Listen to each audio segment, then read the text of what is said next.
अगले दिन होशी ने शुआन को किडनैप कर लिया था तो तीसरा राजकुमार उसके पीछे जाता है। वो कहता है कि तुम में शर्म नाम की कोई चीज़ है कि नहीं, तुम मेरी वाइफ से शादी करना चाहते हो, तुम्हें क्या डर नहीं लगता, मैं तुम्हारी पूरे बाइमो देश को ख़त्म कर दूंगा। तो होशी कहता है कि मेरी फिक्र करना छोड़ो, पहले अपने बारे में सोचो, तुम्हें राजगद्दी चाहिए पर फिर भी आज तक तुम राजा को इसके बारे में कन्विंस नहीं करा सके और आज तक क्राउन प्रिंस भी नहीं बने और तुम बाइमो को ख़त्म करने की बात कर रहे हो, तुम्हारा दिमाग ठिकाने पर तो है ना। इतना कहकर वो शुआन की तरफ चाकू पॉइंट करता है।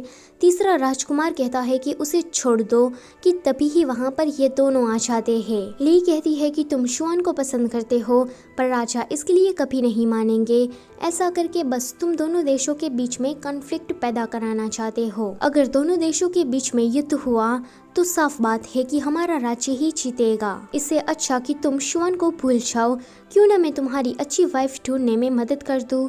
तो होशी कहता है कि मैं खुद अपने लिए वाइफ ढूंढ सकता हूँ। वो शुआन को छोड़कर वहाँ से चला जाता है। अगले सीन में हेलियन ली से कह रहा था कि होशी यहाँ पर कब से आ गया है पर उसने अभी तक बाइमो के राजा के साथ कोई भी कांटेक्ट नहीं किया, ऊपर से वो हमारे राज्य में किसी भी पॉलिटिकल काम में हिस्सा नहीं ले रहा, जरूर उसके मन में कोई प्लानिंग चल रही होगी। तो ली उसे कहती है कि होशी ने अभी तक जितनी भी लड़कियों को चूज किया वो सारी पावरफुल फैमिली से बिलोंग करती है। हेलियन कहता है कि अब होशी तुम्हारी बहन को अप्रोच करेगा क्योंकि वो ग्रेट जनरल की बेटी है। जनरल के घर में शादी करना मतलब ये जाहिर सी बात है कि उसे मिलिट्री पावर मिलेगी। होशी की वजह से शुआन काफ़ी डरी हुई थी एंड रो रही थी। तो तीसरा राजकुमार उसे कंसोल करने के लिए आता है। यहाँ पर हमें तीसरे राजकुमार को देखकर ऐसा लगता है कि वो कोई नाटक नहीं कर रहा बल्कि वो शुआन से सच में प्यार करता है, क्योंकि वो भी शुआन को इस हालत में देखकर खुद भी इमोशनल हो गया था। यहाँ पर ली अपनी बहन के पास आई थी, उसे होशी के साथ शादी नहीं करनी थी, इसीलिए वो होशी को काफी गालियाँ दे रही थी। वो ली से कहती है कि मुझे उस ठरकी राजकुमार के साथ शादी नहीं करनी है तो तुम इसमें मेरी मदद करो। ये सुनकर ली उसे एक पिल देती है जिससे चेहरा तुरंत ही बिगड़ जाता है।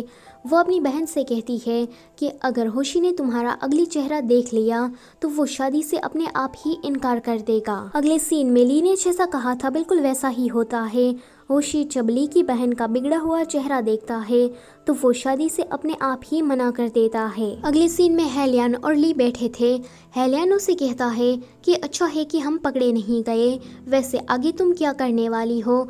तो ली उसे कहती है कि कल तुम्हारी शादी यूनसी से होने वाली है तो मैंने सोच लिया है कि अगला मोहरा मैं उसे ही बनाऊंगी। हेलियन उसे कहता है कि क्या तुम मेरी शादी से जेलस हो।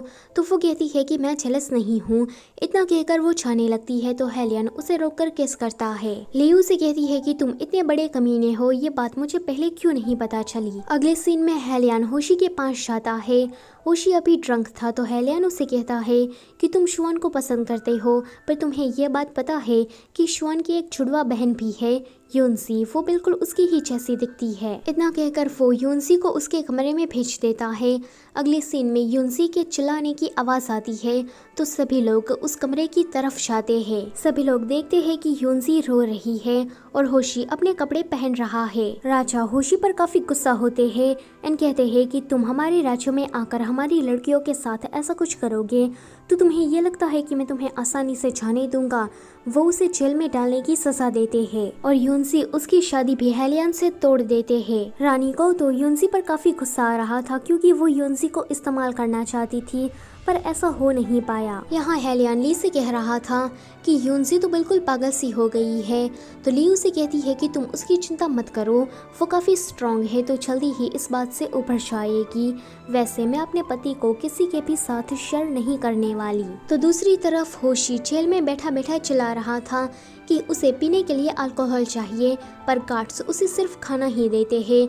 वो जेल का इतना बेकार खाना देकर कहता है कि मैं तो नहीं खाने वाला। तो गार्ड्स उस खाने को लेकर वापस जाने लगते हैं।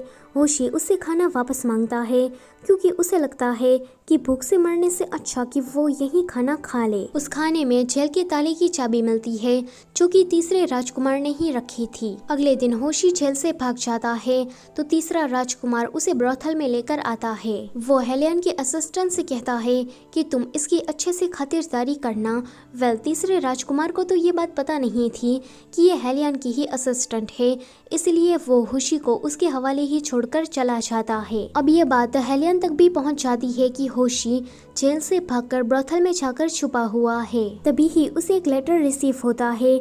ली उसे कहती है कि तुम इस लेटर को पढ़कर इतना हंस क्यों रहे हो।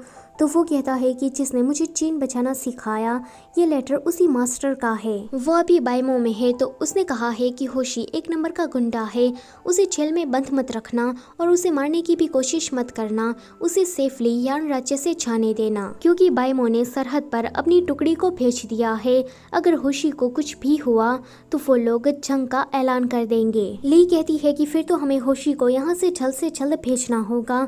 हेलियन कहता है कि हाँ, पर कैसे। तो वो कहती है कि इसके लिए मेरे पास एक प्लान है। वो लोग फिर से राज्यों में ऐसी झूठी अफवाह फैला देते हैं कि प्लेग फिर से आ गया है। इसी के साथ ये वाला पार्ट होता है यहीं पर ही खत्म। Don't forget to like, share and subscribe. Thank you for watching.